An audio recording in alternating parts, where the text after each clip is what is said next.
നമസ്കാരം, ഞാൻ വിനീഷ് രോഹിണി. നമ്മുടെ സൊസൈറ്റിയിലോ നമ്മുടെ ഫാമിലിയിലോ ഒരുപാട് കുട്ടികളുണ്ടാവും. അവരുടെ ഭാവി സുരക്ഷിതത്വമാക്കാൻ വേണ്ടിയിട്ട് നമ്മൾ പല തരത്തിലുള്ള ഇൻവെസ്റ്റ്മെന്റ് സ്കീമുകളിൽ ജോയിൻ ചെയ്യാറുണ്ട്, കുറച്ചൊക്കെ പണം സ്വരൂപിക്കാറുണ്ട്. അത്തരത്തിൽ നോക്കിയാൽ ഒരുപാട് നല്ല പദ്ധതികൾ, രണ്ട് പദ്ധതിയാണ് SIPയും SSYയും. SIP എന്ന് പറഞ്ഞാൽ സിസ്റ്റമാറ്റിക് ഇൻവെസ്റ്റ്മെന്റ് പ്ലാൻ, പൊതുവെ മ്യൂച്വൽ ഫണ്ടുകൾ എന്ന് നമുക്ക് പറയാം. അതേപോലെ തന്നെ സുകന്യ സമൃദ്ധി യോജന എന്ന് പറഞ്ഞ് നിങ്ങൾ കേട്ടിട്ടുണ്ടാവും, ആ ഒരു പദ്ധതി. അപ്പൊ ഈ SIPയും സുകന്യ സമൃദ്ധി യോജനയും ഏതാണ് നിങ്ങളുടെ മക്കൾക്ക് നല്ലത് എന്നതിനെ കുറിച്ചാണ് ഞാൻ ഇന്ന് നിങ്ങളുമായിട്ട് ഷെയർ ചെയ്യാൻ ഉദ്ദേശിക്കുന്നത്. സോ നിങ്ങൾ ആദ്യമായിട്ടാണ് വീഡിയോ കാണുന്നെങ്കിൽ ചാനൽ ഒന്ന് സബ്സ്ക്രൈബ് ചെയ്യുക. തൊട്ടടുത്ത് കാണുന്ന ബെൽ ബട്ടൺ ക്ലിക്ക് ചെയ്യുകയാണെങ്കിൽ ഞാൻ അപ്ഡേറ്റ് ചെയ്യുന്ന വീഡിയോകൾ യഥേഷ്ടം നിങ്ങളുടെ മൊബൈലിൽ നോട്ടിഫിക്കേഷനായി ലഭിക്കുന്നതാണ്. ആദ്യമായി തന്നെ എന്താണ് ഈ രണ്ട് പദ്ധതികൾ എന്ന് നമുക്ക് മനസ്സിലാക്കാം. സുകന്യ സമൃദ്ധി യോജന എന്ന് പറയുന്നത് കേന്ദ്ര സർക്കാരിന്റെ പദ്ധതിയാണ്. 8.2% ഇയർലി റിട്ടേൺ കിട്ടുന്ന ഏറ്റവും സുരക്ഷിതമായിട്ടുള്ള ഒരു നിക്ഷേപ രീതിയാണ് സുകന്യ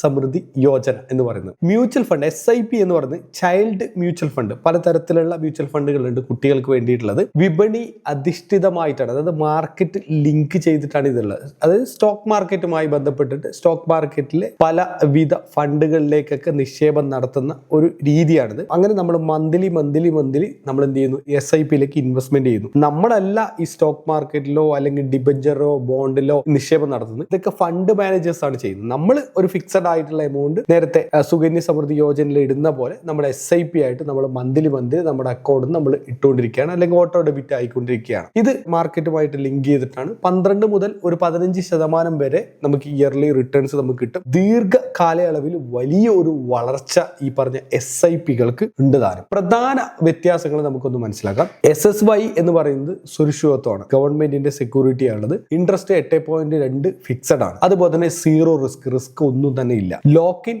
21 വയസ്സ് വരെ ലോക്ക്ഡ് ആണ്, കുട്ടികൾക്ക് 21 വയസ്സാണ് വരെ. SIPയുടെ അവസ്ഥ എന്ന് പറഞ്ഞാൽ ഭയങ്കരമായിട്ടുള്ള വളർച്ച ഉണ്ടാവും. റിട്ടേൺസ് 12 മുതൽ 15% ആവറേജ് നിങ്ങൾക്ക് കിട്ടും. റിസ്ക് എന്ന് പറഞ്ഞാൽ മാർക്കറ്റ് ലിങ്ക്ഡ് ആണ്, ലോക്ക് എന്ന് പറഞ്ഞാൽ ഫ്ലെക്സിബിൾ ആണ്.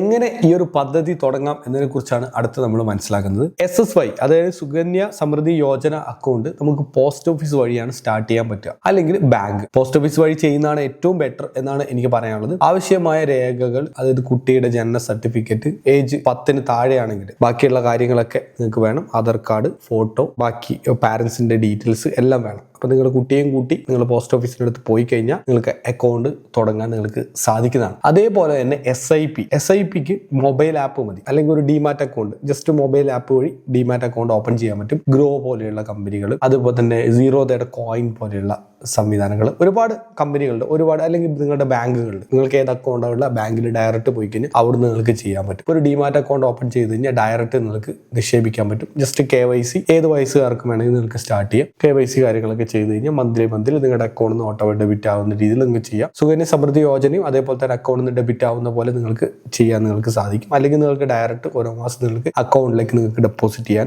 നിങ്ങൾക്ക് പറ്റും. ലാഭ കണക്കുകളൊന്നും നോക്കാം. 21 വർഷം ആകുമ്പോൾ ഒരു മന്ത്ലി ഇൻവെസ്റ്റ്മെന്റ് ഒരു 5000 രൂപ ചെയ്യാണ് ഒരു കുട്ടിക്ക്. 5000 രൂപ ചെയ്യുന്നു, കുറച്ച് വലിയൊരു എമൗണ്ട് ആണ് ഞാൻ പറയുന്നത്. 5000 മന്ത്ലി ചെയ്യാമെന്ന് വിചാരിക്കാം. SSY പ്രകാരം 8.2% ഇൻട്രസ്റ്റ് നമുക്ക് കിട്ടിയാലും മുടക്ക് മുതൽ ടോട്ടൽ കോസ്റ്റ് വരുന്നത് 9 ലക്ഷം രൂപയാണ്. നമ്മൾ ഇൻവെസ്റ്റ്മെന്റ് ചെയ്യുന്നത്. ഇവിടെ നേട്ടം മെച്യൂരിറ്റി സമയത്ത് 27 ലക്ഷം രൂപയായിട്ട് മാറും. അതേപോലെ തന്നെ നമ്മൾ 12% കിട്ടുന്ന SIPയിൽ 12 കൂട്ടിയത്, മുടക്ക് മുതൽ വരുന്ന 12.6 ലക്ഷം രൂപയാണ് മൊത്തം വരിക. സോ നേട്ടം നമുക്ക് വരുന്ന 56 ലക്ഷം രൂപയാണ്. നെറ്റ് പ്രോഫിറ്റ് ഡിഫറൻസ് എന്ന് പറഞ്ഞാൽ SIP gives 29 lakhs മോർ. അത് SIPയിൽ എപ്പോഴും അങ്ങനെയാണ്. വലിയ പവർ ഓഫ് കോമ്പൗണ്ടിങ്ങിന്റെ എഫക്റ്റ് വരും. വലിയൊരു എമൗണ്ട് ആയിട്ട് മ്യൂച്വൽ ഫണ്ടുകൾ മാറും. ബട്ട് അവിടെ ഒരു റിസ്ക് ഉണ്ട് എന്നാണ് പ്രത്യേകത. നികുതിയും നിയമങ്ങളൊക്കെയാണ് ഇനി പറയുന്നത്. രണ്ടിനും 80C ടാക്സ് ബെനിഫിറ്റ് കാര്യങ്ങൾ ലഭിക്കും. അതേപോലെ തന്നെ SSY പലിശയും കാലാവധി തുകയും പൂർണ്ണമായും നികുതി രഹിതമാണ്. അതായത് പലിശയും കാലാവധിയായിട്ട് നമുക്ക് കിട്ടുന്ന തുകയും അതെല്ലാം പൂർണ്ണമായിട്ട് നികുതി രഹിതമാണ്. SIPയിൽ